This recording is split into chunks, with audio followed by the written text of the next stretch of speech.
বর্তমানে বাংলাদেশ, ইন্ডিয়া, পাকিস্তান অর্থাৎ south Asian কান্ট্রিগুলোর political situation একটু আনস্টেবল।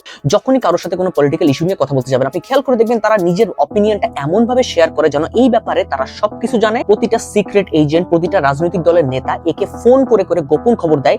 এই কারণে এরা জানে যে এই যে ঠান্ডা পড়ছে না, এইটাও কোনো না কোনো দলের ষড়যন্ত্র। হোয়াটসঅ্যাপ ইউনিভার্সিটি থেকে গ্র্যাজুয়েট করা এই পিএইচডি হোল্ডাররা তারা যেটা বলে সেটাই ঠিক। আর আপনি যদি ভুলেও সামান্য দ্বিমত পোষণ করে থাকেন, তাহলে এটা এমন ভাবে আপনার দিকে তেড়ে আসবে যেন আপনি তাদের অস্তিত্ব কেড়ে নিয়েছেন। তাদের এই মানসিক অবস্থাকে বলা হয় the expert syndrome, and it's not just about politics. আমি একবার বলছিলাম দ্যাট আই লাইক বিটিএস, এবং সার্কেলের প্রতিটা ছেলে আমাকে পচাইছিল, আমাকে হাসছিল। দেন আই আস্কড যে বিটিএস এর কোন মিউজিক কম্পোজিশনটা খারাপ মনে হয়েছে।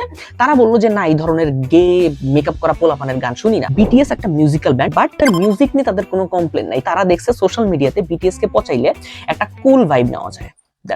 মানুষের এই ধরনের বায়াসড রিঅ্যাকশনের উপর খুব ইন্টারেস্টিং একটা ইভলিউশন সাইকোলজি আছে। ইন প্রিমিটিভ এরা মানুষ ট্রাইবাল বা দল হিসেবে থাকতো। তখন দলের সিনিয়র মেম্বার বা মেজরিটি যদি বলতো যে এই মাশরুমটা পয়জনাস, তাহলে দলের বাকি সবাই সেটা উইদাউট কোশ্চেনিং মেনে নিত, কারণ ডিসএগ্রি করলে হয়তো বা দল থেকে বের করে দেওয়া হবে, বা যদি দলের কথা না শুনে মাশরুমটা ট্রাই করে এবং সেটা সত্যি পয়জনাস হয়ে থাকে তাহলে মৃত্যু হয়ে যাবে। আর সোশ্যাল মিডিয়া অ্যালগরিদম আমাদের এই আদিম ভয়টাকে পুঁজি করেই ব্যবসা করছে। আপনি খেয়াল করে দেখবেন যে আপনি যেটা দেখতে স্বাচ্ছন্দ্য বোধ করেন, আপনার সামনে বারবার সেম ক্যাটাগরির কন্টেন্ট আসে, হোক সেটা সত্যি বা মিথ্যা। ছোটবেলায় আমরা একই পড়া বারবার পড়তাম যাতে জিনিসটা আমাদের মাথার মধ্যে গেঁথে যায় এবং পরীক্ষার হলে আমরা লিখে আসতে পারি। এই সেম জিনিসটা সোশ্যাল মিডিয়া বারবার কোন একটা সিমিলার কন্টেন্ট দেখানোর মাধ্যমে করে, একটা ইকো চেম্বারের মধ্যে আমাদেরকে আটকে ফেলে, যেখানে আমরা সাবকনসিয়াসলি একটা বায়াসড অপিনিয়নকে ঘিরে একটা বিলিফ সিস্টেম গড়ে তুলি। আর যখনই কেউ ভিন্ন কোনো অপিনিয়ন দেয় যেটা আপনার সাবকনসিয়াসলি গড়া বিলিফ সিস্টেমের সাথে ম্যাচ করে না, আপনার ব্রেন সেটাকে একটা থ্রেট হিসেবে মার্ক করে এবং আপনি নিজের অপিনিয়ন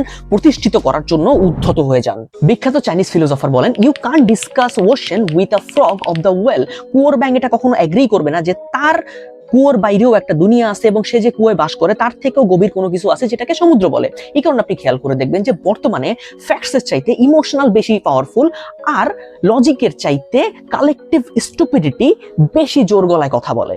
আর দিন শেষে আমার আর আপনার মতো মানুষজন যারা একটু ওপেনলি চিন্তা করে, যারা ক্রিটিক্যালি থিঙ্কিং করতে পছন্দ করে, যারা নিজের অপিনিয়ন দেওয়ার আগে অন্যের পার্সপেক্টিভটা চিন্তা করে, আমরা একা হয়ে যাই কারণ আমাদের কোনো বায়াসড গ্রুপ নেই। আজকের এই ভিডিও সেই লোনলি মানুষগুলোর জন্য। হাই, আমি উৎস। What's your name?